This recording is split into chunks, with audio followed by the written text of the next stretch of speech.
Bienvenue à Bad French Theology. En français, il y a une chanson appelée Amour extravagant. Écoutez. Amour renversant, extravagant, infini de Dieu.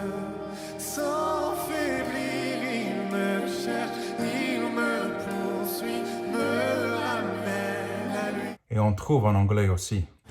There's no wall you won't kick down, lie you won't tear down, coming out.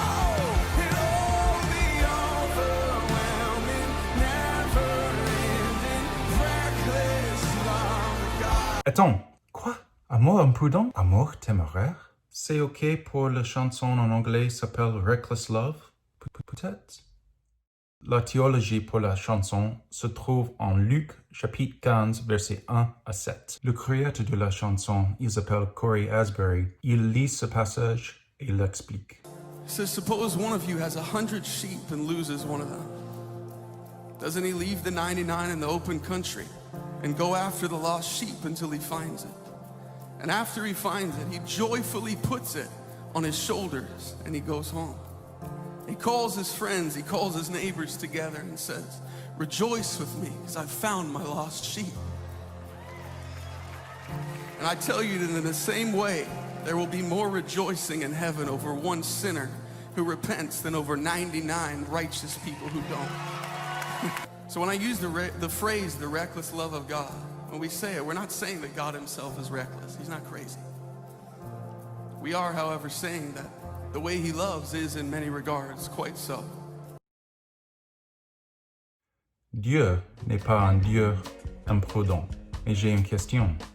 S'il continue de vous aimer encore et encore et encore, et que vous continuez à le rejeter, ça c'est amour imprudent? Non, mais ça c'est un amour audacieux ou téméraire. Pourquoi? Le premier homme, Adam, a péché. Dieu a perdu Adam et Ève dans le jardin de paradis. Par le choix, ils ont quitté Dieu. Il y a eu une séparation entre eux et Dieu. En fait, la définition du péché, c'est la séparation de Dieu. En tant que nous sommes les descendants de Adam et Ève, nous portons cette séparation du péché en nous-mêmes. Dieu ne veut pas que cette séparation existe. À cause de ça, Dieu a choisi de vivre ici sur la terre dans notre type de corps, dans nos corps humains. Alors, il a envoyé Jésus sur la terre. Et c'est nécessaire qu'il vive ici, sur la terre, sans péché. Ça, c'est théologie profonde, mais s'il faisait, il effacerait le fait du péché sur l'humanité. Dieu demande à Jésus de passer 33 ans dans nos corps humains, comme le nôtre, et de ne pas pécher. Nous savons que Jésus est Dieu et homme aussi. Il est les deux en même temps. Jésus a l'autorité nécessaire pour arrêter l'effet du péché sur l'humanité. La question que nous devons nous poser est la suivante. Était-il possible que Jésus commette un péché? Considérez l'histoire de Jésus dans le désert avec le diable. Le diable a tenté Jésus de commettre le péché.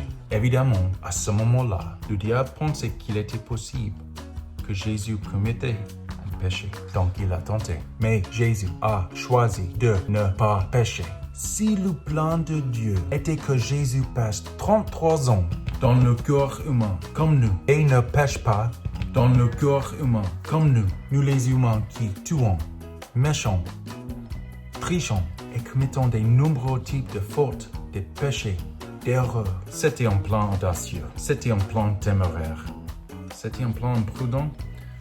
I don't know, je ne sais pas, mais c'est l'effort que Dieu a fait pour nous. Écoutez encore cette chanson et pensez à la mort de Dieu pour vous. Et si vous voulez, dites-lui que vous l'aimez en retour.